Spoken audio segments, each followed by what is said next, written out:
ज्येष्ठ सभासद हे मगासपासून इथे उभे आहेत कंटिन्युअस, त्यांचा एकही प्रश्न ऐकून घेण्यात आला नाही.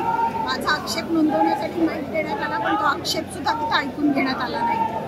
पण ते एक्सप्लेनेशन मला मंजूर नाही आहे, म्हणूनच सर्वसाधारण सभेमध्ये मला त्याचा आक्षेप मांडायचा होता. पण सर्वसाधारणमध्ये जरी त्यांनी हा विषय रेटून गेला असला तरी हा शेवट नाही. याच्यावरती अजूनही राज्य शासनाकडे जाईल, याच्यावरती पूर्ण प्रोसेस आहे. मी वरपर्यंत याचं एक्सप्लेनेशन मागणार आहे.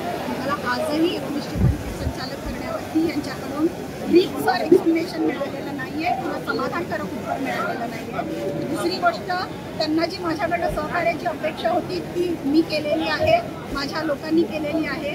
त्यामुळे शब्द न पाळणारं कोण आहे आणि शब्द पाळणारं कोण आहे हे आज अखंड मला वाटतं सगळ्या महाराष्ट्राने. त्यांनी जे सांगितलं ना की प्रश्न तुम्ही लेखी द्या, लेखी प्रश्न द्यायचे होते ते आम्ही लेखी दिले होते. जे काही आम्हाला सर्वसाधारण सभेमध्ये प्रश्न विचारायचे असतात ते तुम्ही विचारून देणं अपेक्षित असतं. मी म्हणते माझे तर जाऊ दे, मी तर उद्या कोर्टामध्ये सुद्धा त्यांना विचारेन. पण मग सभासदांची काय चूक आहे? तुम्ही म्हटलेला सभासदांचे प्रश्न ऐकून घेणार, 3-3 तास चालवणार, 3 तासापैकी 2.5 तास तर चेअरमन बोलतात आणि मग एमडी बोलतात. सभासद कधी बोलायचे? मागचे तर सभासद सगळे उठून गेले. तुम्ही 2.5 तास तर एकटेच भाषण करायला लागला तर लोक कंटाळणार. लोक सकाळपासून येऊन बसतात. भुदरगड वगैरे खूप लांब भुदरगड असतील, राधानगरी असतील, लांब लोक आलेली असतात पण सकाळी लवकर येऊन बसलेली असतात. तुम्ही जे लेखी प्रश्न उत्तरं वाचताय त्याच्या आधी जर सभासदांना बोलायची संधी दिली असते, त्यांच्या शंकेचं निरसन केलं असतं, कारण संपूर्ण प्रशासन वरती बसलेलं असतं. तुम्हाला ही संधी असते लोकांच्या शंकेचं निरसन करून देण्याची. तुम्ही प्रत्येक गोष्टीचं उत्तर देणं अपेक्षित नसतं, प्रशासनाने उत्तर देणं अपेक्षित असतं. ते सुद्धा साधं तुम्ही करू शकत नाही.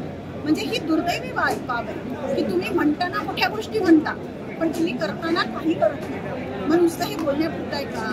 तर मला म्हणता ते प्रश्न लेखी द्या. माझे काही प्रश्न नव्हते. माझे प्रश्न फक्त माझा निषेध नोंदवणं इतकंच होतं. जे माझ्या संस्थांचे प्रश्न होते ते त्यांना ऑलरेडी लेखी दिलेले. पण हे ज्येष्ठ संचालकांचे काही प्रश्न होते त्यांचे ऐकून घ्यायला पाहिजे होते. ते मला तवरून सांगत होते त्यांना 512 कोटीचं जोड पाहिजे होती, विश्लेषण पाहिजे होतं.